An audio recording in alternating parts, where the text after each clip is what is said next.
ነፃነት ማለት ዋልጌነት ማለት አይደለም። ነፃነት ማለት የእግዚአብሔርን ሕግ መጣስ ማለት አይደለም። ነፃነት ማለት አለመጾም ማለት አይደለም። ነፃነት ማለት ተከፍሎልኛል እያሉ ኃጢአትን እንደ ምግብ መብላት እንደ ውሃ መጠጣት ማለት አይደለም። ክርስቶስ እኛን ነፃ ያወጣን በምን እንድንኖር ነው? ወንጌልን እንድንቃወም ሳይሆን በሕገ ወንጌል እንድንኖር። በነፃነት ልንኖር ክርስቶስ ነፃ ወጣን አለና ምን አለ? እንግዲህ ጸንታችሁ ቁሙ ይላል። ልብ አድርጉ። እንግዲህ ዳግመኛ፣ ይሄ ቃል በጣም ወሳኝ ቃል፣ በባርነት ቀንበር አትያዙ። ክርስቶስ ሰዎችን በሙሉ ነፃ አውጥቷል አላወጣም? ነፃ ካወጣው በኋላ ግን የሰው ልጅ እንደገና በባርነት የመያዝ ምኑ አለው ማለት ነው? እድሉ አለው ማለት ነው። ሰው የስጋ ፈቃዱን እንዲያሸንፍ ምን ማድረግ አለበት? መጾም፣ መጸለይ፣ መስገድ፣ ማንባት፣ ማልቀስ አለበት። ተመልከቱ፣ ዓለሙ ምን አይነት ምክንያት ነው እየሰጠ ያለው? ኃጢአት ብሰራ እንደ ልቤ ብሆን አልኮነንም። ምክንያቱም ክርስቶስ አንድ ጊዜ ምን አድርጎልኛል? የማቴዎስ ወንጌል ምዕራፍ 19 ላይ ስታነቡ አንድ ባለጠጋ ወደ ጌታችን መጣ። መምህር ሆይ የዘላለምን ሕይወት እንድወርስ ምን ላድርግ አለው አይደለም? አሁን ጌታችን አይ በቃ በእኔ ብቻ አመን ሌላው ችግር የለም አላለው። ስለ መልካም ነገር ለምን ትጠይቀኛለህ? ወደ ሕይወት መግባት ብትወድ ግን ትእዛዛትን ጠብቅ አለው። የትኞቹን ሲል ጌታችን የዘረዘረለት የትኞቹን ነው? 10ቱን ትእዛዛት። ይህንማ ከልጅነቴ ጀምሬ ጠብቄዋለሁ፣ እንግዲህ የሚጎድለኝ ምንድን ነው አለው አይደል? ፍጹም ልትሆን ብትወድ ያለህም በሙሉ ሽጥ፣ ለድሆች ስጥ፣ መጥተህ ተከተለኝ፣ መዝገብ በሰማያት ታገኛለህ አለው። ድኛለሁ፣ ነፃ ወጥቻለሁ ብሎ ለስጋ ምክንያትን እየሰጡ የእግዚአብሔርን ሕግ አልጠብቅም ማለት አመፅ ይባላል። ከማን ጋር መቃረን ነው? ከክርስቶስ ጋር መቃረን። ያለ ሕግ ኃጢአት ያደረጉ ሁሉ ያለ ሕግ ይጠፋሉ። ሕግም ሳላቸው ኃጢአትን ያደረጉ በሕግ ይፈረድባቸዋል። ያዕቆብ ምዕራፍ 2 ቁጥር 14 ጀምሮ ወንድሞቼ ሆይ እምነት አለኝ የሚል ስራ ግን የሌለው ሰው ቢኖር ምን ይጠቅመዋል? ያኔ ክርስቶስ ይመጣል። በቀኙ ያሉትን ጻድቃን ምንድን ነው የሚል? እናንተ የአባቴ ቡሩካን ኑ ዓለም ሳይፈጠር የተዘጋጀላችሁን መንግስት ወረሱ። ብራብ አብልታችሁኛል፣ ብጠማ አጠጥታችሁኛል። ስለዚህ ወዳጅ እንዳትዘናጋ፣ የተራበ አብላ፣ የተጠማ አጠጣ፣ የታረዘ አልብስ፣ የወደቀ አንሳ። በግራው ያሉትን ምን ይላቸዋል? እናንተ እርጉማን ከእኔ ወግዱ፣ በዕለተ ዓርብ አድኗቸው፣ በመጨረሻ ሰዓት በምጽአት ግን ለምን ጨከነባቸው? ጌታችን ምን አለ? ጻድቁ ወደፊት ጽድቅን ያድርግ፣ ቅዱሱም ወደፊት ይቀደስ፣ አመፀኛው ወደፊት ያምፅ፣ ርኩሱም ወደፊት ይርከስ። እነሆ በቶሎ እመጣለሁ፣ ለእያንዳንዱ እንደምኑ መጠን። ይሄ ቃል የለም መጽሐፍ ቅዱስ ላይ? ክርስቶስ እንደምናችሁ መጠን ነው ምከፍለው አለ። በቃ አምናሃል፣ ዓርብ ዕለት ሞቼልሃለሁና በቃ ነፃ ወጥተሃል፣ ከፍዬልሃለሁ አለ ክርስቶስ። ምንድን ነው? ለእያንዳንዱ እንደ ስራው መጠን እከፍል ዘንድ ዋጋዬ ከኔ ጋር አለ።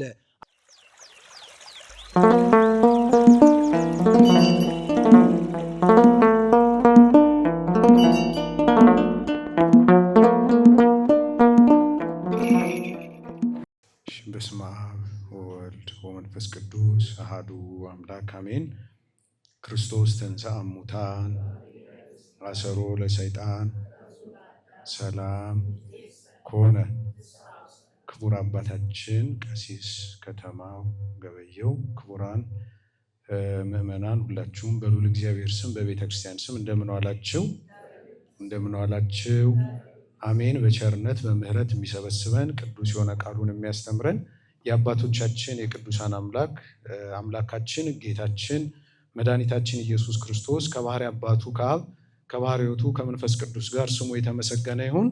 አምላካችን ልዑል እግዚአብሔር ከመላእክት አለቃ ከቅዱስ ገብርኤል ረድኤት በረከት ሁላችንን የሚያሳትፈን። እንግዲህ እንደ እግዚአብሔር ፈቃድ ባለን ጊዜ አርነታችሁ ለስጋ ምክንያትን አይስጥ በሚል ርዕስ እንማራለን። የምስጢራት ባለቤት አምላካችን ልዑል እግዚአብሔር ለሁላችንም ምስጢሩን ጥበቡን ይግለጥልን። አርነታችሁ ለስጋ ምክንያትን አይስጥ ይላል የቅዱስ ጳውሎስ መልእክት ወደ ገላትያ ሰዎች ምዕራፍ 5 ቁጥር 13 ላይ የምናገኘው ኃይለ ቃል ነው። ገላትያ ምዕራፍ 5 ቁጥር 13 ላይ አርነታችሁ ለስጋ ምክንያትን አይስጥ ይላል። በአጭሩ ይህንን ነው የሚለው። አያይዞ ምንድን ነው የሚለው? እናንተ ይላል። ሁለት ጉዳዮችን አያይዞ ይገልጽልናል። እናንተ ለአርነት ተጠርታችኋል ይላል መጀመሪያ። ከዚያ ጋር ደግሞ አያይዞ ምን ይላል? ብቻ አርነታችሁ ለስጋ ምክንያትን አይስጥ ይላል። እንግዲህ አርነት ማለት በአጭር ቋንቋ ምን ማለት ነው? ነፃነት ማለት ነው አይደለም? ሪደምሽን የሚባለው ማለት ነው። ወይም ደግሞ ነፃነት፣ ከባርነት ነፃ መውጣት፣ እሱ ምን ይባላል? አርነት ይባላል። ስለዚህ ሁላችንም የተጠራ ነው ለምንድን ነው? ለአርነት ለነፃነት ነው። ለነፃነት ተጠርተናል። ያንን ነፃነት የሰጠን ለነፃነት ለአርነት የጠራን ደግሞ ማን ነው? አምላካችን ጌታችን መድኃኒታችን ኢየሱስ ክርስቶስ ነው። አርነት ሰጥቶናል፣ ነፃነት ሰጥቶናል። አርነት ነፃነት ሰጠን ስንል ደግሞ ዋናው ሊሰመርባቸው የሚገቡ ጉዳዮች አሉ። እንግዲህ ጌታችን መድኃኒታችን ኢየሱስ ክርስቶስ ነፃነት እንደሰጠን የቅዱሳት መጻሕፍት ምስክር ነው። የአባቶቻችን የሊቃውንት ትምህርት ነው። የቤተ ክርስቲያን ዋና ትምህርት ነው። ጌታችን አምላካችን መድኃኒታችን ኢየሱስ ክርስቶስ ክብር ይግባውና ለሁላችንም ምን ሰጥቶናል? አርነትን ነፃነትን ሰጥቶናል። አደራችሁን መሰረታዊ ትምህርት ስለሆነ በደንብ አድርገን ብንይዘው ጥሩ ነው። አርነት የሰጠን ከምንድን ነው ሲባል መጀመሪያ ከማን ነው? ከዲያብሎስ አገዛዝ ከሰይጣን አገዛዝ ኢየሱስ ክርስቶስ ክብር ይግባውና ምን አድርጎናል? አርነትን ሰጥቶናል፣ ነፃነትን ሰጥቶናል። ከሰይጣን አገዛዝ ነፃ አድርጎናል። ሁለተኛ ደግሞ ከዘላለም ሞትም ነፃ አውጥቶናል። ክርስቶስ ከዘላለም ሞት ነፃ አውጥቶናል፣ ከሲኦል ነፃ አውጥቶናል አይደል? ስለዚህ በአጠቃላይ ከሰይጣን አሰራር ሁሉ ከዲያብሎስ አገዛዝ ሁሉ ከዘላለም ሞት ሁሉ አምላካችን ጌታችን መድኃኒታችን ኢየሱስ ክርስቶስ በቸርነቱ ምንን አድሎናል? አርነትን ወይም ነፃነትን ሰጥቶናል ማለት ነው። ስለዚህ ቅዱስ ጳውሎስ ምን አለ? እናንተ ለምን ተጠርታችኋል? ለአርነት ለነፃነት ተጠርታችኋል አለና አያይዞ ምን አለ? ብቻ አለ አርነታችሁ ወይም ነፃነታችሁ ለስጋ ምክንያትን አይስጥ። ሁለት ጉዳዮች ነው ያሉት። የመጀመሪያው ነፃ ወጥታችኋል ይላል። ነፃ ወጥታችኋል፣ ክርስቶስ ለአርነት ተጠርቷችኋል። ሁለተኛ መሰረታዊ ጉዳዩ ምንድን ነው? ክርስቶስ ለአርነት ለነፃነት ከጠራችሁ ደግሞ ያ አርነታችሁ ነፃነታችሁ ለስጋ ምንን አይስጥ ነው? ምክንያትን አይስጥ ይላል። እንግዲህ ለስጋ ምክንያትን አይስጥ ማለት ምን ማለት ነው? ለነፃነት ክርስቶስ እንደጠራችሁ ካወቃችሁ፣ በክርስቶስ ስራ ነፃ እንደወጣችሁ ካወቃችሁ ለስጋችሁ ምን አታድርጉ ነው? አታድሉ። ነፃነታችሁን ነፃ መውጣታችሁን ከምን ጋር አትቀላቅሉት ነው? ከስጋ ፈቃዳችሁ ጋር አትቀላቅሉት እያለን ነው ያለው ባጭሩ ቅዱስ ጳውሎስ። ይህንን አሁን በዚህ ርዕስ መማር የሚያስፈልገው ለምንድን ነው? ዋናው ነገር በዚህ ዘመን በተለይ እንደምታውቁት በቤተ ክርስቲያን ውስጥም ከቤተ ክርስቲያን ውጭም ከቤተ ክርስቲያን ውጭ ለይቶላቸው የወጡ በቤተ ክርስቲያን ውስጥ ደግሞ ያሉ ጉዳዩን ያልተረዱ ሰዎች ክርስቶስ ነፃ ስላወጣን ያንተ በስጋ መድከም ምንም ትርፍ አያመጣልህም ይላሉ። አይደለም ነው? አልሰማችሁ? አንተ በስጋ ለምን ትደክማለህ? ለምን ትጾማለህ? ለምን ትጸልያለህ? ያንተ በስጋ መድከም፣ ያንተ ወደ ገዳማት መሄድ፣ ያንተ መከራ መቀበል፣ ያንተ መጾም፣ ያንተ ድካም ለአንተ ድህነት ምንም አያመጣልህም። አልሰማችሁም እንዲህ ሲባል? አሁን ከየትና ከየት ነው ያለው ይሄ ጥይት የሚተኮሰው? ከውጭም አለ፣ እንደገና ደግሞ ከውስጥም አለ። ይሄ ደግሞ በዚህ ትምህርት እንደው ብዙ ሰው አንደኛ ይወናበዳል። እውነት ምን የምጾመው ለምንድን ነው? የምጸልየው ለምንድን ነው? መከራን የምቀበለው ለምንድን ነው? እንዲህ የምጋደለው ለምንድን ነው ብሎ ጥያቄ ውስጥ እንዲገባና ይህንን ሁሉ በሙሉ ምን እንዲያደርገው ነው? እንዲተው፣ መጾሙን እንዲተው፣ መጸለዩን እንዲተው፣ መስገዱን እንዲተው፣ መጋደሉን እንዲተው፣ መከራ መቀበሉን እንዲተው፣ ፈተናውን እንዳይታገስ፣ የእግዚአብሔርን ሕግ እንዳይጠብቅ ብዙ ነገር ያደርገዋል። ያም ብቻ ሳይሆን እንደገና ባጭሩ በወቅቱ እንደሰማችሁት ደግሞ ለምሳሌ ከዚያም ያልፍና እነ ቅዱስ ጊዮርጊስን ሁሉ ምን ማድረግ ያመጣል? መሳደብ ያመጣል አይደለም? እነ ቅዱስ ጊዮርጊስ ተጋደሉ፣ እነ ቅዱስ መርቆሬዎስ ተጋደሉ፣ ሌሎች ቅዱሳን እነ አቡነ ተክለ ሃይማኖት ተጋደሉ፣ እነ ቅዱስ ጳውሎስ ተጋደሉ የሚለውን ሲሰማ ምን ይላል? ለራሳቸው ነው ሲል አልሰማችሁም? አንድ ሰው ለእኔ ምን ይሰራል? እንዲህ አይነት ንግግር ተመልከቱ። ራሱም ከተጋድሎ ይርቅና የተጋደሉትን ጭምር ምን ወደ ማድረግ ይሄዳል? ወደ መንቀፍ፣ ወደ መተቸት፣ ወደ መሳደብ ይሄዳል ማለት ነው። ይሄንን ሁሉ ግን ሰው ሲያደርግ እንግዲህ በውስጥም በውጭም ያሉ እንዲህ አይነት ሰዎች ይሄንን ሁሉ ተጋድሎን ሲያቃልሉ የሚሰጡት ምክንያት ምንድን ነው? ክርስቶስ አርነትን ነፃነትን ሰጥቶናል። በቃ ነፃ ወጥተናል። ስለዚህ የእኔ መጋደል ምንም ጥቅም የለውም፣ እንዲሁ ብቻ ነፃ ሆኜ እድናለሁ ወይም ደግሞ መንግስተ ሰማያትን እወርሳለሁ የሚል ትርጉም አለው ማለት ነው። ይሄ ደግሞ አንደኛ ኦርቶዶክሳንን መንቀፍ ነው፣ ኦርቶዶክሳንን መተቸት ነው። ከዚያም አልፎ ደግሞ በሰማይ ያሉትን ቅዱሳን ምን ማድረግ ነው? መንቀፍ ነው፣ መሳደብ ነው። ሃይማኖታችንን በሙሉ ምን የሚያደርግ ነው? የሚንድ ነው ማለት ነው። ስለዚህ ቅዱስ ጳውሎስ ባጭሩ ለዚህ መልስ ሰጠን። ምን ብሎ መልስ ሰጠን?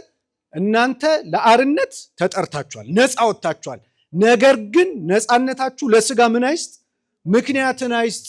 ለስጋችሁ አታርሉበት።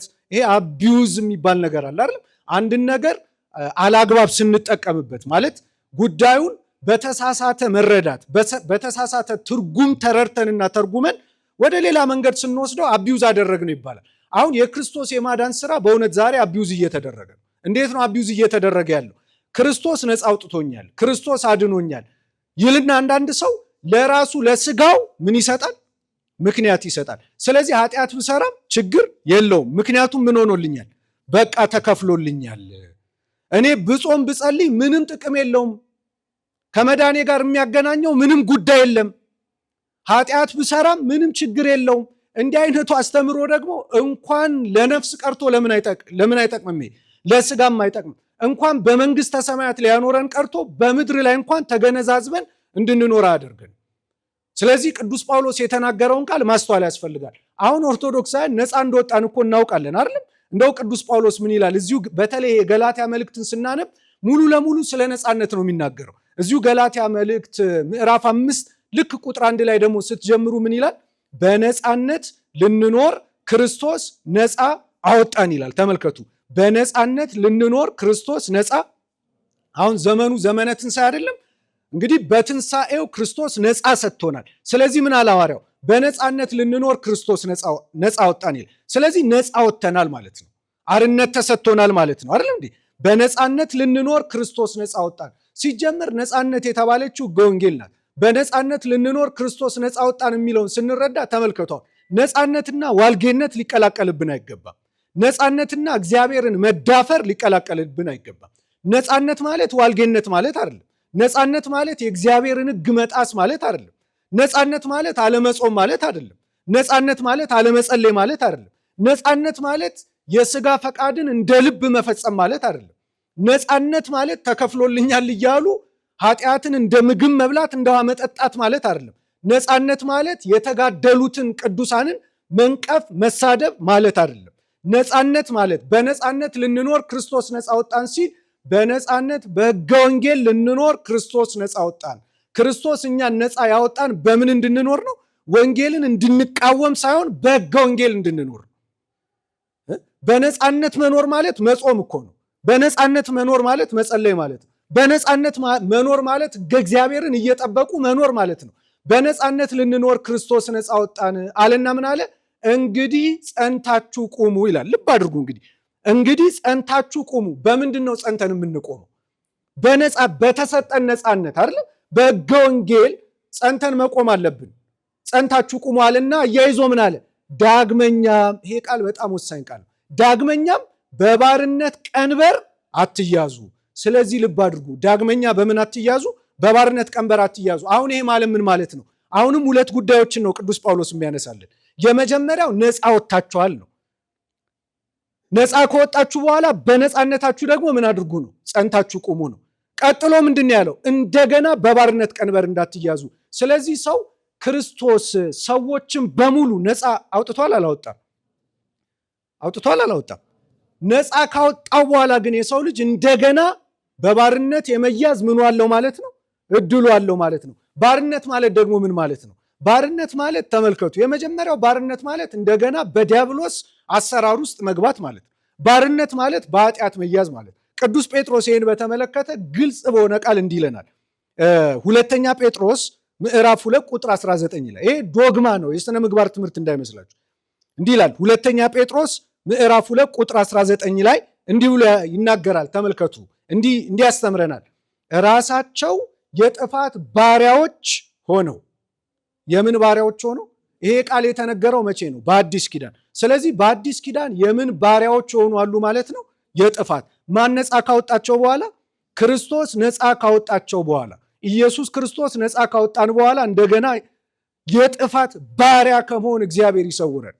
ተመልከቱ፣ በጣም ከባድ ነው። የጥፋት ባሪያዎች ሆነው ቢያሳዝነው አርነት ትወጣላችሁ እያሉ ተስፋ ይሰጧቸዋል። እነሱ ራሳቸው የማን ባሪያ ሆኗል? የጥፋት ባሪያዎች ሆነው እንደገና እናንተን ምን ይሏቸዋል? እንዲህ ይሏቸዋል፣ አርነት ትወጣላችሁ እያሉ ተስፋ ይሰጧቸዋል አለና ምን አለ? ይህንን ቃል በደንብ እንደው በማርያም በደንብ አስተውሉ። ሰው ለተሸነፈበት ለእርሱ ተገዝቶ ባሪያ ነውና፣ ሰው ለተሸነፈበት ለእርሱ ተገዝቶ ምንድን ነው? ባሪያ ነው። ይህንን በምሳሌ ላስረዳ። ለምሳሌ አንድ ሰው በስጋ ፈቃዱ፣ እንግዲህ ይህንን ትምህርት የምንማረው ቤተክርስቲያን ሁልጊዜ የምንገሰግሰው ጹሙ የሚባለው ጸልዩ የሚባለው ስገዱ የሚባለው። በነገራችሁ ላይ ጹሙ ጸልዩ ስገዱ ሲባል አንዳንድ ሰው መጾም መጸለይ መስገድን የክርስቶስ ባዕድ አድርገው ያስቡታል። ጹሙ ጸልዩ ስገዱ ማለት በሌላ ቋንቋ ምን ማለት ነው? በሌላ አማርኛ ለእግዚአብሔር ተገዙ ማለት ነው አይደለም? ጹሙ ማለት ለማን ተገዙ ነው? ጸልዩ ማለት ለማን ተገዙ ነው? ስገዱ ማለት ለማን ተገዙ ነው? ቤተክርስቲያኑ ማለት ለማን ተገዙ ነው? ቁረቡ ማለት ለማን ተገዙ ነው? አሁን ጾም፣ ጸሎት፣ ስግደት፣ ምጽዋትን ባዕድ አድርጎ መመልከት እንዴት ነው የሚያሳዝነው? ተመልከቱ። አትጹም፣ አትጸልይ፣ አትስገድ የሚል ዲያብሎስ እንጂ እንዴት ወንጌላዊ ነኝ ብሎ ሰው እንዴት አትጋደል ይላል? እንዴት አትጋደል ይላል? ይሄ ምንማ የጥፋት ባሪያ መሆን ነው። ራሳቸው የጥፋት ባሪያዎች ሆነው ይላል አርነት ትወጣላችሁ እያሉ ይሰብኳቸዋል አለና ሰው ለተሸነፈበት ለእርሱ ተገዝቶ ባሪያ ነውና። ለምሳሌ ሰው አሁን ተመልከቱ፣ እዚህ ቤተክርስቲያን የምንመጣው የምንማረው ከምን ፈቃዳችን ነፃ ለመውጣት ነው? ከስጋ ፈቃዳችን። የምን ፈቃዳችንን ማሸነፍ እንድንችል ነው? የስጋ ፈቃዳችንን። ሰው የስጋ ፈቃዱን እንዲያሸንፍ ምን ማድረግ አለበት? መጾም፣ መጸለይ፣ መስገድ፣ ማንባት፣ ማልቀስ አለበት። ተመልከቱ። ነገር ግን ተመልከቱ፣ አንድ ሰው ለምሳሌ በዝሙት ሲወድቅ፣ ምሳሌ ላምጣ፣ እግዚአብሔር ከዝሙት እንደው ይገላግለን አይደለም? በዝሙት ሲወድቅ የምን ባሪያ ሆነ ማለት ነው? የዝሙት ባሪያ። ሰው ራሱን መግዛት አቅቶት ለምሳሌ ሲሰክር የምን ባሪያ ሆነ ማለት ነው? የመጠጥ የስካር ባሪያ ሆነ ማለት ነው። ሰው ሱሱን ማሸነፍ ካቃተው የምን ባሪያ ሆነ ማለት ነው? ለምሳሌ አቃተኝ አንልም። ስለዚህ ምን ማለት ነው? ያ እኛ ላይ የነገሰው የስጋ ፈቃድ ወይም ሱስም ሊሆን ይችላል። እግዚአብሔር ነፃ ያውጣል። ምን አድርጎናል ማለት ነው? ገዝቶናል ማለት ነው። ክርስቶስ ዋጀን። የስጋ ፈቃዳችን ደግሞ ምን አደረገን? ገዛን ማለት ነው። ስለዚህ ሰው በአንድ ጉዳይ ከተሸነፈ ለተሸነፈበት ነገር ምንድን ነው ማለት ነው? ሁሉ ተፈቅዶልኛል አላለም ቅዱስ ጳውሎስ? ሁሉ ግን አይጠቅምም። ሁሉ ተፈቅዶልኛል፣ በእኔ ላይ ግን አንዳች አይሰለጥንም አለ። እኔ ላይ የሚሰለጥነው ክርስቶስ ነው አለ። ተመልከቱ። ስለዚህ ሰው ለተሸነፈለት ነገር ለእርሱ ምንድን ነው? ባሪያ ነው። እየሰማችሁ ነው? እግዚአብሔር ከተያዝንበት ባርነት ነፃ ያወጣል። ግን ሰው ለስጋ ፈቃዱ ከተሸነፈ ለስጋ ፈቃዱ ምን ሆኗል ማለት ነው? ባሪያ ሆኗል ማለት ነው። ይህን ነው እኮ ቅዱስ ጳውሎስ እየነገረን፣ ቅዱስ ጴጥሮስ እየነገረን ያለ። ቀጥሎ ምን አለ? በጌታችን በመድኃኒታችን በኢየሱስ ክርስቶስ እውቀት ከዓለም ርኩሰት ካመለጡ በኋላ ጌታችን ኢየሱስ ክርስቶስ ከዓለም ርኩሰት እንድናመልጥ ያደረገን በመስቀል ላይ ነው አይደለም? አላስመለጠንም? ወጥመድ ተሰበረ እኛም አመለጥን አለ ልበ አምላክ ክቡር ዳዊት። አስመለጠን ክርስቶስ፣ ነፃ ወጣን ክርስቶስ አይደለም? ካመለጡ በኋላ ይህንን ስሙልኝ፣ ዳግመኛ በእርሷ ተጠላልፈው የተሸነፉ ቢኖሩ፣ ክርስቶስ ነፃ ካወጣቸው በኋላ እንደገና ተጠላልፈው የተሸነፉ ቢኖሩ ከፊተኛው ኑሯቸው ይልቅ የኋለኛው የባሰ ሆኖባቸዋል። እያነጻጸረልን ነው። ክርስቶስ ነፃ ወጣን። ነፃ ከወጣን በኋላ እንደገና በባርነት ብንያዝ ከፊተኛው ኑሯችን ይልቅ የትኛው የባሰ ይሆናል? የኋለኛው ኑሯቸው የባሰ ይሆናል አለና ምናል አውቀዋት ከተሰጣቸው ከቅድስት ትእዛዝ ከሚመለሱ የጽድቅን መንገድ ባላወቋት በተሻላቸው ነበረ። ምንድን ነው እያለን ያለው? አንድ ሰው ክርስቶስ ካበራለት በኋላ ክርስቶስ ነፃ ካወጣው በኋላ ካወቀ በኋላ እንደገና በኃጢአት በበደል ቢሸነፍ ይህንን ሰው መመለስ በጣም አስቸጋሪ ነው እያለን ነው ቅዱስ ጴጥሮስ። ይልና ምን ይላል? ውሻ ወደ ትፋቱ ይመለሳል። ውሻ ወደ ምኑ ይመለሳል? ያው ደግሞም የታጠበች እሪያ በጭቃ ለመንከባለል ትመለሳለች እንደሚባል እውነተኛ ምሳሌ ሆኖባቸዋል ይላል። ምን እያስተማረን ነው? ውሻ የበላውን መልሶ ምን ያደርጋል? ይተፋል አይደል? የተፋውን ደግሞ መልሶ ምን ያደርጋል? ይበላል። እሪያ አሳማ ታጥቡታላችሁ፣ ታጸዱታላችሁ፣ መልሶ ምን ውስጥ ነው የሚገኘው? ስለዚህ ምን ማለት ነው? ክርስቶስ ነፃ ካወጣን በኋላ እንደገና ወደ ኃጢአት ባህር ጠልቀን ብንገባ ምንን መሰልን? ውሻን መሰልን። ምንን መሰልን? እሪያን መሰልን። መሰል ናቸው ማለት። ስለዚህ ተመልከቱ፣ ክርስቶስ ነፃ ካወጣው በኋላ ሰው እንደገና ወደ ምን ሊገባ ይችላል?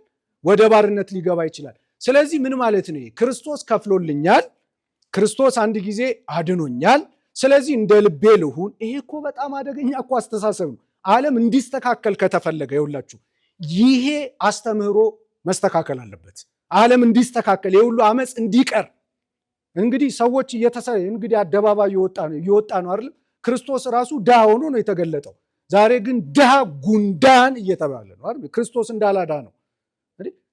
ምን ነው እንደው ና እንሞግትህ። እንደውም ምንድን ነው ያለው? ባለጠጋ ወደ እግዚአብሔር መንግስት ከሚገባ ግመል በመርፌ ቀዳዳ ቢያልፍ ይቀላል ነው።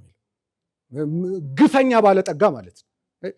ባለጠግነት ሁሉ ወደ እግዚአብሔር መንግስት ምን አደርግም። እንደውም ይላል ቅዱስ ያዕቆብ እናንተ ባለጠጎች አልቅሱ ዋይ በሉ። እዚያ ጋር ድሆች ያለቅሳሉ፣ ድሆች ይራባሉ፣ እናንተ ግን ጠግባችሁ ውስኪ ትራጫላችሁ ዋይ በሉ ይላል ያዕቆብ ምዕራፍ 5 ላይ አንብቡት።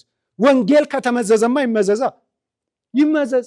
ይሄ ሁሉ አመፅ፣ ይሄ ሁሉ ድንፋታ፣ ይሄ ሁሉ ስድብ ከምን የመነጨ ነው ብትሉኝ፣ በቃ ነፃ ወጥቻለሁ፣ እኔ አርነት ወጥቻለሁ፣ ተከፍሎልኛል፣ ድኛለሁ። ስለዚህ እንደ ልቤ ልናገር፣ እንደ ልቤ ኃጢአትን ልስራ።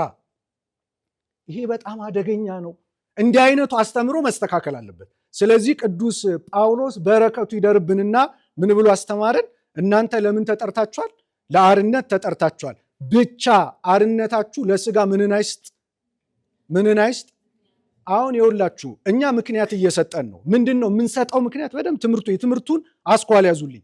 አሁን ሰው ነፃ ከወጣ በኋላ ዛሬ በተለይ በዚህ ዓለሙ ምን አይነት ምክንያት ነው እየሰጠ ያለው?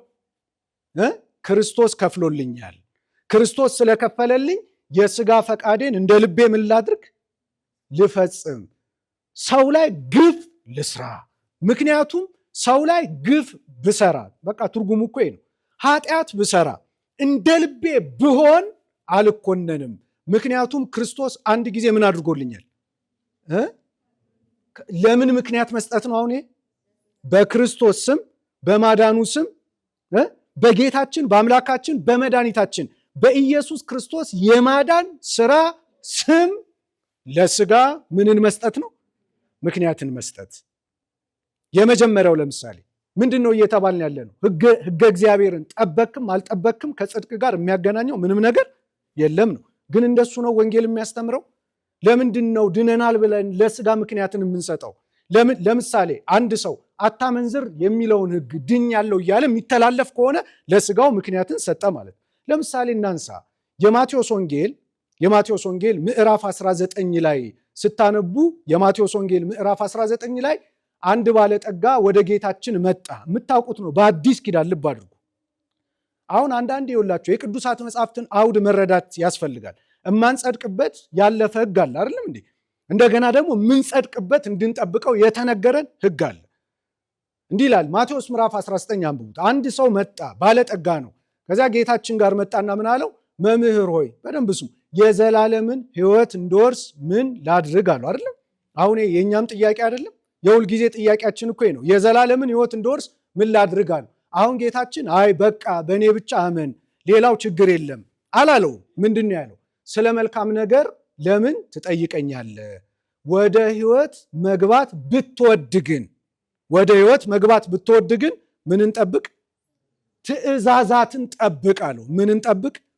አሁን ምን ማለት ነው? በአንድ የመጽሐፍ ቅዱስ ክፍል ላይ ደግሞ እንደው ሕግን በመጠበቅ አልዳንም የሚል ብታገኙ ማስማማት ነው እንጂ አንዱን ጥሎ አንዱን አንጠልጥሎ ይዞ መሄድ ተገቢ አይደለም። ያው ክርስቶስ ምን አለ? ወደ ሕይወት መግባት ብትወድ ግን ትእዛዛትን ጠብቅ። ከዚያ ይሄ ሰው እግዚአብሔር ይስጠው ምን ብሎ ጠየቀው ጌታን? የትኞቹን አለው አይደለም? የትኞቹን ሲል ጌታችን የዘረዘረለት የትኞቹን ነው? 10ቱን ትእዛዛት አይደለም? 10ቱን ትእዛዛት ዘረዘረለት። ከዚያ በኋላ መልሶ ያ ሰው ሲመጻደቅ ምን አለ? ይህንማ ከልጅነቴ ጀምሬ ከሕፃንነቴ ጀምሬ ጠብቄዋለሁ፣ እንግዲህ የሚጎድለኝ ምንድን ነው አለው አይደል? ፍጹም ልትሆን ትፈልጋለህ አለው። ፍጹም ልትሆን ብትወድ ያለህም በሙሉ ሽጥ፣ ለድሆች ስጥ፣ መጥተህ ተከተለኝ፣ መዝገብ በሰማያት ታገኛለህ አለው። ስለዚህ አሁን ከዚህ ቃል ምንድን ነው የምንረዳው? ድኛለሁ፣ ነፃ ወጥቻለሁ ብሎ ለስጋ ምክንያትን እየሰጡ የእግዚአብሔርን ሕግ አልጠብቅም ማለት ይሄ ምን ይባላል? አመፅ ይባላል። ከማን ጋር መቃረን ነው?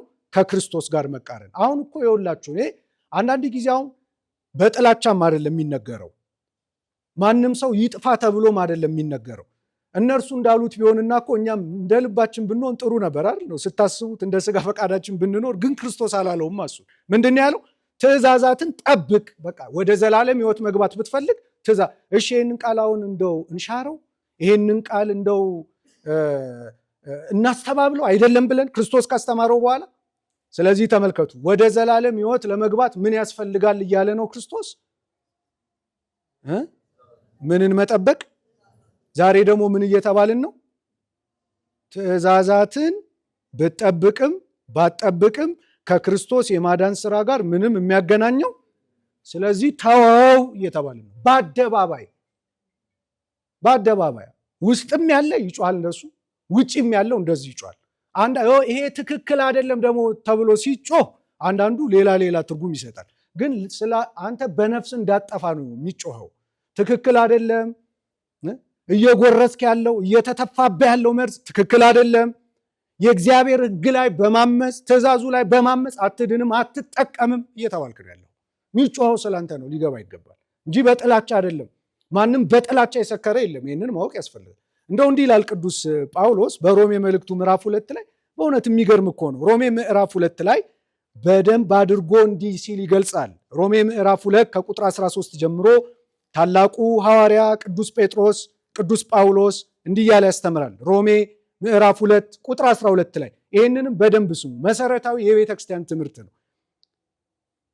ያለ ሕግ ኃጢአትን ያደረጉ ሁሉ ያለ ሕግ ደግሞ ይጠፋሉና። ምን ማለት ነው? ምንም ሕግ አልተሰጠ። ምንድን ነው? ሕግን አለማወቅ ከተጠያቂነት አያስጥልም። ሰው በሕገ ልቡና ይማራል እኮ አይደለም? እግዚአብሔር በአንድም በሌላም መንገድ ያስተምራል። ያለ ሕግ ኃጢአት ያደረጉ ሁሉ ያለ ሕግ ይጠፋሉ። ሕግም ሳላቸው ኃጢአትን ያደረጉ በሕግ ይፈረድባቸዋል። ስለ መቼ ነው እየተናገረ ያለው ቅዱስ ጳውሎስ? ስላለፈው ነው ወይስ ስለ መቼው ነው አሁን የሚናገረው? ሕግ እያላቸው ሕግ የተላለፉ ሰዎች በምን ይፈረድባቸዋል? በሕግ ይፈረድባቸዋል። በየትኛው ሕግ ነው? በምድራዊ ሕገ መንግስት ነው የሚፈረድባቸው? አይደለም። በሕገ እግዚአብሔር በሰማያዊ ሕግ ይፈረድባቸዋል ይልና እንዲህ ይላል። በደንብ ስሙ። በእግዚአብሔር ፊት ሕግን የሚያደርጉ ይጸድቃሉ እንጂ በእግዚአብሔር ፊት ምንን የሚያደርጉ ይጸድቃሉ? እሺ ዛሬ በጉልህ ግልጽ በሆነ አማርኛ ደጋገምኩት። ክህደቱ እኮ ፍጥጥ ብሎ ስለመጣ ነው። ምንድን ነው እየተባልን ያለ ነው? ሕግን መጠበቅ አያጸድቅህም እየተባልን ነው አይደለን? አሁን ይህ አመለካከት ከምን ይመጣል መሰላችሁ? ችግሩ አሁንም የእግዚአብሔርን ሕግ ከማን ውጪ አድርጎ የማየት በሽታ ነው። የእግዚአብሔርን ሕግ ከማን ውጭ አድርጎ የማየት በሽታ ነው። ሕግን መጠበቅ ለምሳሌ አያጸድቅም የሚለው አስተሳሰብ ማንና ማንን ለይቷል? እግዚአብሔርንና ሕጉን። ሁለተኛ ደግሞ ጸጋና ሕግን ለይቷል። ተመልከቱ። ጸጋ የተሰጠንን ጸጋ አጥር ቅጥሮ ነው የሚጠብቅልን። ምንድን ነው? ሕግ እኮ ነው። ሕግ ማለት አጥር ቅጥር ነው። ምን አለ? በእግዚአብሔር ፊት ሕግን የሚያደርጉት ምን ይሆናሉ? በእግዚአብሔር ፊት ሕግን የሚያደርጉት ምን ይሆናሉ? ሕገ ኦሪትን ነው? ሕገ ግዝረትን ነው? ሕገ መስዋዕትን ነው? እሱን የሚያደርጉት ነው ይጸድቃሉ የተባለው። ይሄ ሕገ የግዝረት ሕግ የመስዋዕት ሕግ ተሽሯል በብሉይ ኪዳን። ነገር ግን 10ቱ ሕግጋት ትእዛዛት ተሽረዋል። ኧረ በማርያም መልሱ፣ እንደው ተሽረዋል። ምን አለን ቅዱስ ጳውሎስ? በእግዚአብሔር ፊት ሕግን የሚያደርጉት ምን ይሆናሉ? ይጸድቃሉ። ሕጉ የማን ሕግ ነው? እንደው አንዳንዶቹ ሕግን ሲቃወሙ ዛሬ ምን ይመስላል? ሕጉ የክርስቶስ ሕግ ሳይሆን የዲያብሎስ ሕግ ነው እኮ የሚመስለው። እውነት እንደው ልብ ካላችሁ አሁን አትስረቅ፣ አትግደል፣ አታመንዝር፣ እናት አባትን አክብር፣ ሰንበትን አክብር፣ የባልንጀራን ሀብት ንብረት አትመኝ፣ ጣዖት አታምልክ የሚለውን ሕግ ሲቃወሙ እነዚህ ሕግጋት የእግዚአብሔር ሕግጋት አይመስሉም። ምንጩ እኮ እግዚአብሔር ነው። በእግዚአብሔር ፊት ሕግን የሚያደርጉት ይጸድቃሉ እንጂ ሕግን የሚሰሙ ጻድቃን አይደሉም። የሚሰማ አይጸድቅም። የሚጸድቀው ማን ነው? የሚጸድቀው ማን ነው? ሕግን የሚሰማው ነው የሚያደርገው ነው። የሚያደርገው የሚተገብረው ይጸድቃል። ስለዚህ ምንድነው አሁን ምን ማለት ነው? ለአርነት ተጠርታችኋል። አርነታችሁ ለስጋ ምንን አይስጥ? ምክንያትን አይስጥ። ምን ማለት ነው? ድነናል እያላችሁ ነፃ ወጥተናል እያላችሁ የእግዚአብሔርን ሕግ ምን አታድርጉ? አትጣሱ። እየሰረክ ክርስቶስ አድኖኛል፣ ተከፍሎልኛል። እየገደልክ ክርስቶስ ከፍሎልኛል። እያመነዘርክ ክርስቶስ ከፍሎልኛል። ሰው እያስመታህ ክርስቶስ ከፍሎልኛል። ይህ በጣም አደገኛ አስተሳሰብ ነው። ደግሞ የሚያሳዝነው እየተቀባባ እየተሰበከ ያለው ይህ ሁሉ መንጋ ቤተክርስቲያን ላይ የተነሳው ይህን ሲቃወም፣ ግን ኦርቶዶክሳውያን መጠንቀቅ አለብን። የእግዚአብሔርን ሕግ በመጣስ የሚገኝ ጽድቅ የለም። ይኸው መጽሐፍ አስተማረ። ግልጽ ነው አይደል? ሁለተኛ ደግሞ እያሳጠር ነው እንሂድ። ሁለተኛ ምን መሰላችሁ? ለስጋ ምክንያትን አይስጥ ማለት ድነናል እያላችሁ፣ ግልጽ ነው እኮ የቅዱስ ጳውሎስ ድነናል እያላችሁ በጎ ስራ ከመስራት አትከልከሉ ማለት ነው። አርነታችሁ ለስጋ ምንን አይስጥ? ምንድን ነው ምክንያቱ? ድኛለው፣ ነፃነት ወጥቻለሁ፣ ሁር ተብያለሁ። ስለዚህ በጎ ስራ አልሰራም አትበሉ ነው። በቃ ይሄ ነው ትርጉሙ። እንደው ይሄ የፕሮቴስታንቱ ዓለም በተአምር የማይጠቅሰው አንድ የመጽሐፍ ቅዱስ ክፍል አለ። የያዕቆብ መልእክት። እንደውም ምንድን ነው የበፊቶቹ የሚሉት እነ ሉተር ምናምን ያወቀው ፀሐይ የሞቀው የአደባባይ ምስጢር ነው። እንደውም ቅዱስ ያዕቆብ ይህንን መልእክት የጻፈው ከምን ውጭ ሆኖ ነው? አልሰማችሁ? ተገላግላችኋል። ከምን ውጭ ሆኖ ነው? ከመንፈስ ቅዱስ ውጭ ሆኖ ነው ብለው እስከ መናገር ደርሷል። እውነት ለምንድን ነው ካላችሁ የቅዱስ ጳውሎስ የቅዱስ ያዕቆብ 5 ምዕራፍ ነው ያለው። ብታነቡት ጠንከር ያለ ምግባርን መሰረት የሚያደርግ ነው እና ምን ይላል መሰላችሁ? እንደው የቅዱስ ያዕቆብ መልእክትን አንድ ሁለቱን ላንብበው። እንዲህ ይላል ቅዱስ ያዕቆብ ምዕራፍ 2 ላይ እንዲህ ያለ ያስተምረናል። የያዕቆብ መልእክት እንደው ትውልዱን መንገድ ያሳጡትን ሰዎች እግዚአብሔር ልቡን አይስጣቸው። በእውነት ሌላ ምን ይባላል? እንዲህ ይላል። ግራ አጋቡን እኮ በእውነት ግራ አጋቡን። እኔ የሚያሳዝነኝ እየተተለተለ የሚወጣው ሲሰደብ የሚያጨበጭብ በጣም እኮ የሚያሳዝን ነው። ሲሰደብ የሚያጨበጭብ መድኃኒዓለም እንዲህ ይላል። ያዕቆብ ምዕራፍ 2 እንዲህ ይላል። ያዕቆብ ምዕራፍ 2 እንደው ወረድ ብዬ ላንብበው፣ ሙሉን ማንበብ አንችልም። ቁጥር 14 ጀምሮ በደንብ ስሙ። ወንድሞቼ ሆይ እምነት አለኝ የሚል ስራ ግን የሌለው ሰው ቢኖር ምን ይጠቅመዋል? ምን አለኝ የሚል አሁን መጽሐፍ ቅዱስ ላይ እንደው እምነት ብቻ ነው የሚያጸድቀው የሚል አለ? ኧረ በስመ አብ ወልድ አደጋ መጣል እንዴ! መነገድ በክርስቶስ የማዳን ስራ ተመልከት። እንግዲህ ምን እንደሚል ተመልከቱ። እምነት አለኝ የሚል ስራ ግን የሌለው ሰው ቢኖር ምን ይጠቅመዋል? ምንም አይጠቅመው። ምን የሌለው ሰው ቢኖር? አርነታችሁ ለስጋ ምክንያትን አይስጥ ማለት ምን ማለት ነው? ነፃ ወጥተናል ድነናል እያላችሁ በጎ ስራ ከመስራት አትከልከሉ ነው። ይሄን ይልና ምን ይላል? እምነቱ ሊያድነው ይችላልን? ወንድም ወይም እህት ራቁታቸውን ቢሆኑ የዕለት ምግብንም ቢያጡ ከእናንተ አንዱ በደህና ሂዱ፣ እሳት ሙቁ፣ ጥገቡ ቢላቸው ለሰውነት ግን የሚያስፈልገውን ባትሰጧቸው ምን ይጠቅማቸዋል? አንድ ሰው ራበኝ ብሎ ቢመጣ ተጠማው ብሎ ቢመጣ ስለ እንጀራ ስለ ውሃ ብታወሩለት ግን እንጀራውን ውሃን ባትሰጡት ምን ይጠቅመዋል አለና ምን አለ? በደንብ ስሙ። እንዲሁ ስራ የሌለው እምነት ቢኖር በራሱ የሞተ ነው። ስራ የሌለው እምነት ቢኖር በራሱ ምንድን ነው? ስራ የሌለው እምነት ምንድን ነው? ስራ ምንድን ነው? ለምሳሌ እንደው ሁልጊዜ የምታውቁት የተከለሰልን እንደው ሁልጊዜ እንደ ክለሳ እንስማው። እንደው ጌታችን በመጨረሻ ሰዓት እንደው አደራችሁን ይሄን ድፍረታችንን እንዳንጥለው። ማቴዎስ ምዕራፍ 25 ላይ ይመጣል ክርስቶስ። ለምን ተረሳ ይሄ ቃል? በቀኙ ያሉትን ጻድቃን ምንድን ነው የሚላቸው? እንደውም ታውቃላችሁ በነገረ ምጽአት ላይ ክርክሮች አሉ በሊቃውንቱ ዘንድ።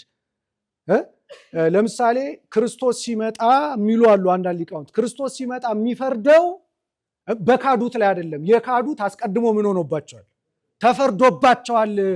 ያኔ ምግባር የሌላቸውን ነው ለፍርድም ያቆመ ብሎ የሚከራከሩ ሊቃውንት አሉ። ፍርዱ አይቀርም፣ ግን እንዴት ይፈርዳል? እሱ የሚያውቀው ክርስቶስ ነው። ይሄንን የሚሉበት ምክንያት ምንድን ነው? ያኔ ክርስቶስ ይመጣል፣ ጻድቃንን በቀኙ ኃጥአንን በግራው ያቆማል። የምናውቀው ታሪክ ነው። በቀኙ ያሉትን ጻድቃን ምንድን ነው የሚለው? እናንተ የአባቴ ቡሩካን ኑ አይደለም ዓለም ሳይፈጠር የታሰበላችሁን የተዘጋጀላችሁን መንግስት ውረሱ። ብራብ አብልታችሁኛል፣ ብጠማ አጠጥታችሁኛል። አይደለም እንዴ? እንግዳ ሆኜ ብመጣ ተቀብላችሁኛል፣ ብታሰር አስፈትታችሁኛል፣ ጎብኝታችሁኛልና ኑ ወደ አባቴ መንግስት ግቡ ይላቸዋል። ምን ያደረጉ ናቸው? ምን ያሳዩ ናቸው? ስለዚህ ወዳጅ እንዳትዘናጋ፣ የተራበ አብላ፣ የተጠማ አጠጣ፣ የታረዘ አልብስ፣ የወደቀ አንሳ፣ የታሰረ አስፈታ፣ ራራ ሩሩሁን። ምክንያቱስ በመጨረሻው ሰዓት ክርስቶስ ዋጋ የሚከፍለው በምን ላይ ነው? ተርቤ አብልተኛል፣ ተጠምቼ አጠጥተኛል፣ ታርዤ አልብሰኛል፣ አይደለም ታምሜ ጎምጅተኛል። ይህንን ለማን እንዳደረጉት ነው? ለሌሎች እንዳደረጉት። በግራው ያሉትን ምን ይላቸዋል? እናንተ እርጉማን ከእኔ ወግዱ። አሁን እነዚህ እርጉማን ተብለው ወደ ጨለማ ወደ እሳት እንደው የተወረወሩት የተፈረደባቸውን ክርስቶስ ዓርብ ዕለት አላዳናቸው? ለምንድን ነው ታዲያ የፈረደባቸው? መቼም ይግባኝ የሌለው ፍርድ ነው በመጨረሻ ሰዓት የሚፈርደው። በዕለተ ዓርብ አድኗቸው፣ በመጨረሻ ሰዓት በምጽአት ግን ለምን ጨከነባቸው ክርስቶስ? ለምን? እየቀለዱ ስለነበር ነው። በሌላ አማርኛ ለአርነታቸው ምን ሰጥተዋል? ምክንያት ሰጥተዋል። ምክንያቱ ምንድን ነው? ድኛለሁ፣ ነፃ አውጥቻለሁ። ስለዚህ በጎ ስራ መስራት ምንም አሁን አንዳንዱ ሲለፈልፍ አላያችሁም እንዴ? በስራ እጸድቃለሁ ብለህ አትድከም። እሪምቧ ረገረገረገረግ አቀዝቅዝ እባክህ አቀዝቅዝ እንዴ! ነውር አይደለም እንዴ? ነውር አይደለም ወይ? ነውር ነው። ክርስቶስ እያለ ምን አለን ቅዱስ ያዕቆብ? ስራ የሌለው እምነት ቢኖር አለ በራሱ የሞተ ነው። ስራ የሌለው እምነት በራሱ ምንድን ነው? ስለዚህ ስራ መስራት ያጸድቃል አያጸድቅም? ነገረን። አንብቡት እስከ ታችኛው። ከዚያ ምን ይላል መሰላችሁ? ቁጥር 26 ላይ እንዲህ ብሎ ይናገራል። ከነፍስ የተለየ ስጋ የሞተ እንደሆነ እንዲሁ ከስራ የተለየም እምነት የሞተ ነው ይላል። ደግሞ ሌላ ልጥቀስላችሁ ሳላበዛ። ጌታችን ምን አለ? ጻድቁ ወደፊት ጽድቅን ያድርግ፣ ቅዱሱም ወደፊት ይቀደስ፣ አመፀኛው ወደፊት ያምፅ፣ ርኩሱም ወደፊት ይርከስ። እነሆ በቶሎ እመጣለሁ፣ ለእያንዳንዱ እንደምኑ መጠን። ይሄ ቃል የለም መጽሐፍ ቅዱስ ላይ? ክርስቶስ እንደምናችሁ መጠን ነው የምከፍለው አለ። በቃ አምናሃል፣ ዓርብ ዕለት ሞቼልሃለሁና በቃ ነፃ ወጥተሃል፣ ከፍዬልሃለሁ አለ ክርስቶስ አላለም። ምንድን ነው? ለእያንዳንዱ እንደ ስራው መጠን እከፍል ዘንድ ዋጋዬ ከኔ ጋር አለ። አልፋና ኦሜጋ፣ ፊተኛውና ኋለኛው፣ መጀመሪያውና መጨረሻው እኔ ነኝ አለ ክርስቶስ፣ እንደ ስራው መጠን። ስለዚህ ኦርቶዶክሳን እንዳንዘናጋ፣ ማንም በተናገረ ቁጥር መዘናጋት። ከኛ የሚጠበቀው ምንድን ነው? ለስጋ ምን አንስጥ? ሌላኛው ላንሳና ወደ መጠቅለሉ ልምጣ። ሌላው ለስጋ ምክንያት እንግዲህ ብዙ ኃይለ ቃላትን ዋና ዋና ነጥብ ነው ማነሳው። ሌላው ለስጋ ምክንያትን አይስጥ የሚለውን ቃል ደግሞ አሁንም ሮንግሊ ኢንተርፕሪት የሚደረግ ሐሳብ አለ። እሱ ምንድን ነው? ተጋድሎ አያስፈልግም። አንተ ብትጋደል ምንም የሚያደርግልህ ጥቅም፣ እንደውም መጋደል ማለት የክርስቶስን የማዳን ስራ ምን ማድረግ ነው? አበዛውባችሁ መሰለኝ። እንደውም መጋደል የክርስቶስን የማዳን ስራ ምን ማድረግ ነው? ማቃለል ነው። አልተባልንም ወይ? ምን አለ ብትመልሱ። አልተባልንም ተብለናል። ማቃለል ነው ተብለናል። ከዚያም ያልፍና ደግሞ የምናከብራቸውን አቡነ ተክለ ሃይማኖትን እነ ቅዱስ ጊዮርጊስን ሲሳደብ ታዩታላችሁ። ግን በእውነት መጽሐፍ እንደሱ ነው የሚለው? እንደሱ አይልም። ለስጋ ምክንያት አርነታችሁ ለስጋ ምክንያትን አይስጥ ማለት ምን ማለት ነው? አርነት ነፃ ወጥታችኋል፣ የታወቀ ነገር ነው። ነፃ ወጥተናል ብላችሁ ግን መጋደል አታቁሙ። ምን አታቁሙ ነው? ምን አታቁሙ?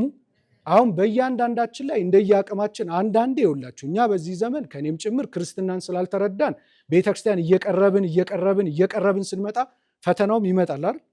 አይመጣም? ይመጣል አይደል? ወደ ቤተክርስቲያን ስንቀርብ የሆነ ፈተናዎች አይጠፉም። የሆነ ብቻ እንደየአቅማችን ዲያብሎስ ምን ያስነሳል? ማዕበል ያስነሳል። ይቺ ምንድናት? እግዚአብሔር እንዲሚያደርገው ለምንድን ነው? ምን እንድንለምድ ነው? ተጋድሎ እንድንለምድ አይደለም እንዴ? እነ ቅዱስ ጊዮርጊስን አድንቀን ብቻ እንዳንቀር፣ እነ አቡነ ተክለ ሃይማኖትን አድንቀን ብቻ እንዳንቀር፣ ከነሱም ተጋድሎ እንድንሳተፍ እግዚአብሔር ማዕበሉን ምን ያደርገዋል? ጸጥ ይሏል። ግን መጽሐፍ ምንድን ነው የሚለን? ለምሳሌ ጥቂት ኃይለ ቃላት ላንሳና ትምህርቱን ወደ ማጠቃለል እንመጣለን። መጀመሪያ ሐዋርያው ቅዱስ ጳውሎስ በኤፌሶን መልእክቱ ምዕራፍ 6 ላይ እንዲህ ብሎ ያነሳል። ኤፌሶን ምዕራፍ 6 እንዲህ እያለ ያስተምረናል። እንግዲህ ቅዱስ ጳውሎስ እሱን ነው መስማት ያለብን። ኤፌሶን ምዕራፍ 6 ከቁጥር 10 ጀምሮ እንዲህ ይላል። በቀረውስ በጌታና በኃይሉ ችሎት የበረታችሁ ሁኑ፣ በርቱ ነው የሚለን። በርቱ፣ የዲያብሎስን ሽንገላ ትቃወሙ ዘንድ እንዲቻላችሁ የእግዚአብሔርን ዕቃ ጦር ሁሉ ልበሱ ይላል። የዲያብሎስን ምን አንዱ ሽንገላው ዲያብሎስ የሚሸነግለው ምንድን ነው? እንዲህ አይነት ስብከቶች በመስበክ ነው። ነፃ ወጥተሃል፣ ችግር የለውም፣ ኃጢአቱን በለው ይላል ዲያብሎስ በሰው እያደረ ማለት ነው። የዲያብሎስን ሽንገላ ትቃወሙ ዘንድ እንዲቻላችሁ የእግዚአብሔርን ዕቃ ጦር ልበሷል። እንግዲህ የእግዚአብሔር ዕቃ ጦር ምንድን ነው? ጾም የእግዚአብሔር ዕቃ ጦር ነው። ጸሎት የእግዚአብሔር ዕቃ ጦር ነው። ምጽዋት የእግዚአብሔር ዕቃ ጦር ነው። አይደለም እንዴ? ነው አይደለም? ማስቀደስ ምንድን ነው? የእግዚአብሔር ምንድን ነው? ዕቃ ጦር ነው። ጦር ነው። በቃ ጦር ነው። ልበሷልና ምን አለ? መጋደላችን አለ። ምክንያቱም ሲገልጥ መጋደላችን ከደምና ከስጋ ጋር አይደለምና። መጋደላችን ከምን ጋር አይደለም? አሁን ተረዳችሁ? ምን አለ እዚህ ዓለም ላይ? እንደው በእናታችሁ መልሱ። ምን አለ? መጋደል። እራሱ ቃሉን ስታዩት መጋደል የሚለው ቃል አያስፈራም? ትንሽ ስቅቅ ያደርጋል። መጋደል፣ ትግል፣ ውጊያ፣ ሰልፍ፣ ጦርነት ማለት ነው። የቃሉ እንደው ቀጥተኛ ትርጉም ያ ነው። መጋደል ማለት ምን ማለት ነው? ፋይት፣ ውጊያ፣ ጦርነት፣ ሰልፍ፣ ትግል ማለት ነው። መጋደላችን ከምን ጋር አይደለም? ከደምና ከስጋ ጋር አይደለምና ይልና እንዲህ ይላል፣ ከአለቆችና ከስልጣናት ጋር፣ ከዚህ ከጨለማ ዓለም ገዦች ጋር፣ በሰማያዊም ስፍራ ካለ ከክፋት መንፈሳውያን ሰራዊት ጋር ነው እንጂ ከአጋንንት እኩያን ከመናፍስት ርኩሳን ጋር ነው ውጊያችን። ውጊያ አለ። ስለዚህ ያንን ውጊያ ተዋጉ፣ ታገሉ፣ ተጋደሉ አለ። ምን አድርጉ? አሁን በዚህ ዘመን ያለ ትውልድ አይጋደል፣ የተጋደሉትን ምን ያደርጋል? ይሳደባል።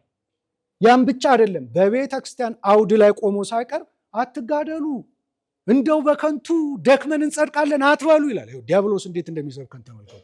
እንዴት እንደሚያደርገው ሰይጣን ይህን ሲቃወም። ስለዚህ በአጭሩ እንደውም እስከታች አንብቡት፣ እኔ ጊዜ ስለሌለን እስከ መጨረሻው አላን፣ ግን በአጭሩ እያለን ያለው ምንድን ነው? ተጋደሉ ነው የሚለን። ምን አድርጉ? ተጋድሎ ከማን ጋር ነው አለ? ይሁዳስ ምን ይላል? እዚያ ይሁዳ ምዕራፍ 1 ቁጥር 3 ላይ ይህ እኮ መጽሐፍ ላይ ያለ ነው። ይሁዳ ምዕራፍ 1 ቁጥር 3 ላይ እኛ መጋደል እንኳን ባንችል እስቲ ለተጋደሉት እናጨብጭብ፣ የተጋደሉትን እናመስግን። ምን ነው ክርስቶስ ጻድቃን በአባታቸው መንግስት እንደ ፀሐይ ይበራሉ ብሎ አመስግኗቸው የለ እንዴ? እነ ቅዱስ ዮሐንስ መጥምቅን አላመሰገነም? ክርስቶስ የሚነድና የሚያበራ መብራት ብሎ አላመሰገነው? ከሴቶች ከተወለዱ እሱን የሚያክል የለም ብሎ መጥምቅ ዮሐንስን ክርስቶስ አላመሰገነው? የጸጋ ማልክት አላላቸው? እናንተ የዓለም ብርሃናት ናቸው አላላቸውም? ክርስቶስ ስለ እኔ ብቻ አስተምሩ ብሏል። ራሱም ስለ ራሱ ብቻ አላስተማረም። ክርስቶስ ያው ስለ ወዳጆቹም አስተምሯል። ኢየሱስ ክርስቶስ እንዲህ ይላል ይሁዳ ምዕራፍ 1 ቁጥር 3 ላይ በደንብ ስሙ። ወዳጆች ሆይ ስለምንካፈለው ስለመዳናችን ልጽፍላችሁ እጅግ ተግቼ ሳለው ለቅዱሳን አንድ ጊዜ ፈጽሞ ስለተሰጠ ሃይማኖት እንድትጋደሉ እየመከርኳችሁ እጽፍላችሁ ዘንድ ግድ ሆነብኝ። ወዳጆች ሆይ ስለምንካፈለው ስለምናችን እየሰማችሁ ነው? ጨርሻለሁ።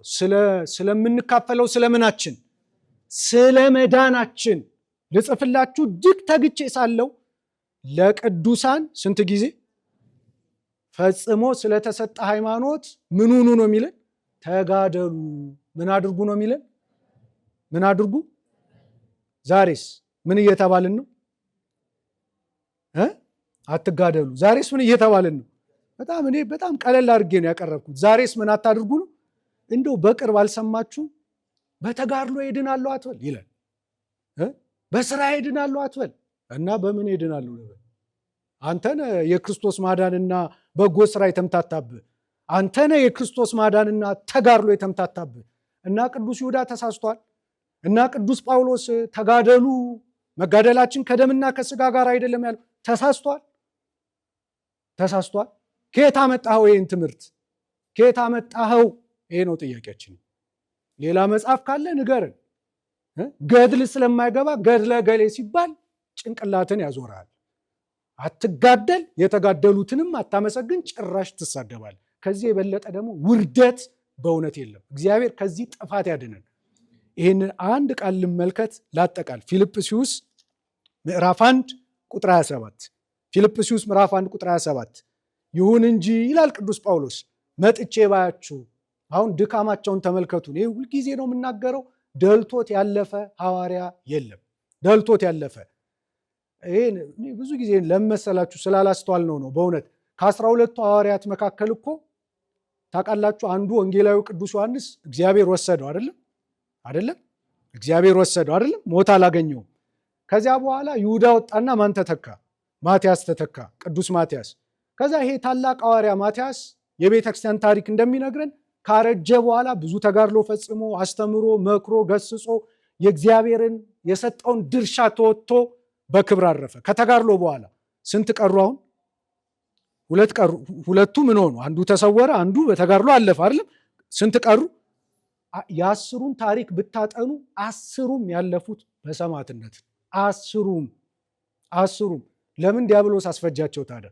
አሁን ሐዋርያት በቃ ዓለም አልፈልጋችሁም አላቸው፣ አስፈጃቸው። እስከዚህ ድረስ ለምን ተጋደሉ ሐዋርያት? እንዳንተ አልቀለዱም ወዳጄ፣ እንዳንተ አላሾፉም ወዳጄ። አድኖኛል ተከፍሎልኛል ብለው አልቀለዱም ሐዋርያት። ደም ከፍለዋል። አንተ የምትቀልድባቸው አይደሉም ቅዱሳን ሐዋርያት። ክርስቶስ ያከበራቸው ናቸው፣ የሚያከብራቸውም ናቸው ቅዱሳን ሐዋርያት። ስለ ቅዱሳን እንዲነገር የማይወድ ዲያብሎስ ነው። ይህንን ማወቅ አለብን። እንዲህ ይላል ሐዋርያው፣ እንዲህ አለ፣ ይሁን እንጂ መጥቼ ባያችሁ ወይም ብርቅ በአንድ ልብ ስለ ወንጌል ሃይማኖት አብራችሁ እየተጋደላችሁ፣ ስለ ወንጌል ሃይማኖት አብራችሁ ምን እየሆናችሁ? ስለ ወንጌል ምን እየሆናችሁ? አሁን ዛሬ ቤተክርስቲያን ለምሳሌ ያለችው ምን ላይ ነው? ተጋድሎ ላይ ነው። ቤተክርስቲያንና ተጋድሎ ይለያያሉ? አይለያዩ። ስለ ወንጌል ሃይማኖት አብራችሁ እየተጋደላችሁ በአንድ መንፈስ እንድትቆሙ ስለ ኑሯችሁ ሰማ ዘንድ ለክርስቶስ ወንጌል እንደሚገባ ኑሩ። በአንድ ነገር እንኳ በተቃዋሚዎች አትደንግጡ። ይህም ለእነርሱ የጥፋት ለእናንተ ግን የመዳን ምልክት ነው። ይህም ከእግዚአብሔር ነው። ስለ ክርስቶስ ተሰጥቷቸዋል። ስለ እርሱ፣ ይህንን ቃል በደንብ አስምሩበት፣ ስለ እርሱ መከራ ደግሞ ልትቀበሉ እንጂ በእርሱ ልታምኑ አይደለም። በእኔ ያያችሁት አሁንም በእኔ እንዳለ የምትሰሙት ያው መጋደል ደርሶባቸዋል። በማን የሰማችሁት? በእኔ የሰማችሁት በእኔ ያያችሁት ምን ደርሶባቸዋል? መጋደል ደርሶባቸዋል። አሁን እስቲ ጤናማ አእምሮ እስቲ እንደው ምን አደባባይ የወጣ ስለሆነ ለንጽጽር ማንሳት ጥሩ ነው። ስለ ተጋድሎ አሁን እንደው ከኛ ቤተክርስቲያን በአፋ ያሉት ይናገራሉ። ተጋደል እኮ የለም አይደል? ያልፍላል፣ ነፃ ትወጣለህ፣ ትበለጽጋለህ። አቤት አቤት አቤት አቤት አቤት! ምን ዋጋ አለው? በዚያ ይላል እዚያ ሶፎንያስ ምዕራፍ 1 ላይ በመጨረሻው ቀን ብራቸውና ወርቃቸው አይልም። ሶፎንያስ ምዕራፍ 1 ላይ የሚከስ ካለ ይክሰስ። እኔ ከራሴ አልናገር። ሂድና ሶፎንያስን ክሰሰው። ሶፎንያስ ምዕራፍ 1 ላይ በዚያ ቀን ይላል ወርቃቸውና ብራቸው። ብርና ወርቅ አያስፈልግም ማለት ነው። ደግሞ ይህን አጣመ ተርጉም አሉ። አያስፈልግም ማለት ነው ወይ? ግን ምን ማለት ነው? ብርና ወርቅ ለምንድን ነው? በብሩ በወርቁ የተቀበረ አለ እንዴ? አለ? የለም እኮ። ብርህን ወርቅን ጥለው ነው የምትሄደው። ምን አለን እግዚአብሔር በነቢዩ በሶፎንያስ? በዚያ ቀን ብራቸውም ወርቃቸውም ምን አድርጋቸው? አያስጥላቸው። ምን አለው? ያን ስግብግብ ሲሞን የሐዋርያት ሥራ ምዕራፍ 8 ላይ እንካ ገንዘብ፣ ልክ አንተ እጅ እየጫንክ መንፈስ ቅዱስ እንደምታሳድር እኔም እንዲሁ ላድርጋለሁ፣ ብር ከአንተ ጋር ይጥፋ አለው። ሐዋርያት እንዲህ ናቸው። ቅዱሳን እንዲህ ገንዘብ አያስፈልግም አላሉ። ግን ደግሞ ገንዘብ ምን አድርግም አያስጥልም። ይሄን ማወቅ አለብን። እየተነገረን ያለው ይሄንን ያው መጋደል። አንድ ላንሳ፣ ትምህርት ላጠቃል። ርዕሳችን እንዳትረሱት። አርነታችሁ ለስጋ ምን አይስጥ? እየገባችሁ ነው ትምህርቱ? አርነታችሁ ለምን ምክንያት አይስጥ? ለስጋ ምክንያት። ስለዚህ ኦርቶዶክሳውያን አርነት ወጥተናል፣ ነፃ ወጥተናል። ግን ነፃነታችን ለምን ምክንያት አይስጥ? ይሄን ነው። እንዲህ ይላል ቅዱስ ጳውሎስ። በእውነት በዚህን ጠቅልለው ነው ስንማርም እኮ ብናድር አያልቅም። በእውነት እንዲህ ይላል 2ኛ ጢሞቴዎስ ምዕራፍ 4 ላይ የተናገረውን ቃል አንስተን እናጠቃል። በጣም የሚያሳዝን ልብ የሚነካ እንደ ኑዛዜ የሚወሰድ ቅዱስ ጳውሎስ መጨረሻ ሊወሰድ ሲል የተናገረው ቃል እንዲህ ይላል። ደቀ መዝሙሩ ጢሞቴዎስን ይመክረውና 2ኛ ጢሞቴዎስ ምዕራፍ 4 ቁጥር 6 ላይ እንዲህ ይለዋል፣ በመስዋዕት እንደሚደረግ የእኔ ሕይወት ይሰዋልና። ወዳጄ ቅዱስ ጳውሎስ እኮ አልቀለደም። የእኔ ሕይወት ምን ይሆናል? ለቤተ ክርስቲያን ምኑን ሰጠ? አንገቱን ሰጠ። አንተ ግን ዛሬ እየቀለድክ ትሰድበዋለህ። እሱ አንገቱን ቢቆረጥ ለራሱ ነው ትላለህ። ለመታደል ለራሱ ነው። ይኸውላችሁ ጠላት ዲያብሎስ እንዴት የቅዱሳን የሰማዕትነት ክብራቸውን እኔ እንደው ይቅርታ ስላበዛው የሚገርማችሁ ነገር እዚያ ራእይ እንደው ሰማዕታት የተመሰገኑት በምንድን ነው ታውቃላችሁ? መቼም ሰማዕትነት የማይገኝ እድል ነው አይደለም? ምንድን ነው ያለው ቅዱስ ጳውሎስ? አንብባ እንደው እስከ መጨረሻው ብደርስ ቢሆንልኝ ክርስቶስን በሞቱ እንድመስለው እመኛለሁ አለ አይደለም? ክርስቶስን በምኑ ምን ማለት ነው? ክርስቶስን በሞቱ እንድመስለው እመኛለሁ ማለት ክርስቶስ በግፍ አይደለም እንደተሰቀለ አይደለም? ለሰማዕታት ምሳሌ ለመሆን በግፍ እንደተሰቀለ እኔም ስለ ክርስቶስ ተሰቅዬ በሞት ማለቱ እዛ ጋር አይታችኋል። ራዕይ ምዕራፍ 6 ላይ ነው። እኔ እንደውም ይኸውላችሁ ራዕይ ምዕራፍ 6 ላይ የምታውቁት ታሪክ አለ። ራዕይ ምዕራፍ 6 ቁጥር ነጫጭ ለብሰው ቅዱስ ዮሐንስ ወንጌል ላይ ያያቸውን አስተዋላችሁ? ስለ ክርስቶስና ስለ ምኑ ይላል? ስለ ክርስቶስና ስለ ቃሉ የመሰከሩትን የታረዱትን የሰዎች ነፍሳት ከመሰዊያ በታች ራዕይ ምዕራፍ 6 ቁጥር 9 እየሰማችሁ ነው። ስለ ክርስቶስ የታረዱት ስለ ቃሉ የታረዱትን ሰዎች ከመሰዊያ በታች አየሁ አለ። እነሱ በታላቅ ድምፅ እየጮሁ ምን ይሉ ነበረ? እውነተኛ ፈራጅ ጌታ ሆይ እስከ መቼ ነው ዝም የምትለው? ለምን አትፈርድም? እያሉ ይጮሁ ነበር። ከዚያ ምንድን ነው የሚለው ታስታውሳላችሁ?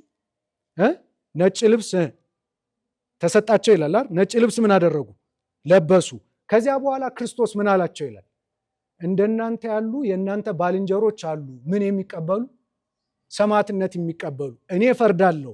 የምፈርደው ግን መቼ ነው አለ?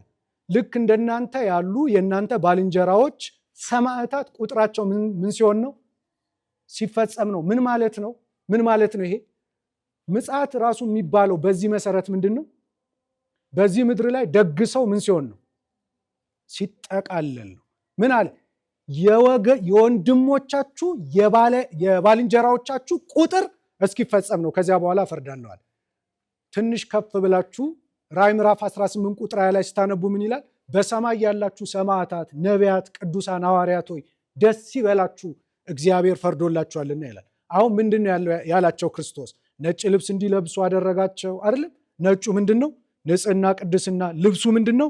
ክብር፣ ጸጋ ሰጣቸው፣ ክብር ሰጣቸው ስለ ንጽሕናቸው። ከዚያ ምን አላቸው? ጥቂት ጊዜ ቆዩ። ማን እስኪፈጸም? የሌሎቹ ቁጥር። አሁን ክርስቶስ በዚህ ልክ ያከበራቸው ይኸውላችሁ ዲያብሎስ እንደሆነ የሚሰራውን ስራ ይኸውላችሁ መርዙን እየተፋ እንደሆነ የምታውቁት በምንድን ነው? ክርስቶስ እንዲህ የመሰከረውን የሰማዕታትን ተጋድሎና ሰማዕትነት ዛሬ ምን ይላል?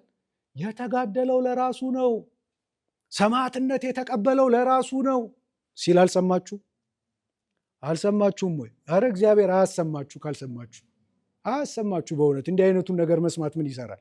እኛም ግድ ነው መቼም ለማስተማር እንሰማለን አንዳንዴ።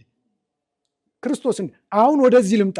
በመስዋዕት እንደሚደረግ የኔ ሕይወት ይሰዋልና የሚሄድበትም ጊዜ ደርሷልና መልካሙን ገድል ተጋድያለሁ። መልካሙን ገድል ተጋድያለሁ። ሩጫውን ስጋዊ ሩጫ ነው አይደለም። ሩጫውን ጨርሻለሁ። ሃይማኖትን ጠብቄያለሁ። ወደፊት የጽድቅ አክሊል ተዘጋጅቶልኛል። ምን ተዘጋጅቶልኛል? ምን ስላደረግኩ? አንደኛ ምን ስላደረግኩ? ስለተጋደልኩ። ሁለተኛስ ሃይማኖቴን ስለጠበቅኩ። ሶስተኛስ ሩጫውን ስለፈጸምኩ። ምን ተዘጋጅቶልኛል? እሺ ቀለል እናድርገው። ዛሬስ ተጋድለህ የድል አክሊል አትመልሱም እንዴ? ተጋድለህ የጽድቅ አክሊል አታገኝም፣ በከንቱ አትልፋ። ይሄ ታዲያ የመንፈስ ቅዱስ ስብከት ነው ወይስ የጋኔን ስብከት ነው? ሃርሽ ቃል ይሉታል ጋኔን የሚለውን እና የምን ቃል ልበለው? እኔ ታዲያ ሃርሽ ቃል አንዳንዴ ዩቲዩብም ያግዳል አሉ እንዲህ አይነት ነገር። እሱማ እንዲ ያግድ ከፈለገ ግን የጋኔን ቃል ነው እንናገራለን ነው አይደለም? አረ መስክሩ ነው አይደለም? ተጋድላችሁ ምንም የድል አክሊል አታገኙ የምትለው እንግዲህ ቅዱስ ጳውሎስ ተናገረ። የድል አክሊል ደግሞ ቀጥሎ ምን አለ? ለእኔ ብቻ አይደለም አለ አይደለም? ለእኔ ብቻ ሳይሆን እኔንም ተከትለው የሚጋደሉትን እግዚአብሔር የጽድቅ አክሊል ይሰጣቸዋል። ስለዚህ አርነታችን ለስጋ ምን አይስጥ? ገብቷቸዋል? አርነታችን ነፃነታችን ለስጋ ምን አይስጥ? ተረድታቸዋል? ስለዚህ ነፃነታችን እንጠብቅ። ይሄ ጉዳይ በጣም ከባድ ነው፣ ብዙ ነው የሚያናግረው። እዚህ ላይ እንጨርስ። እግዚአብሔር አምላካችን በተማርነው ትምህርት ፍሬ ለማፍራት ያብቃን። የእግዚአብሔር ቸርነት የእመቤታችን አማላጅነት አይለየን።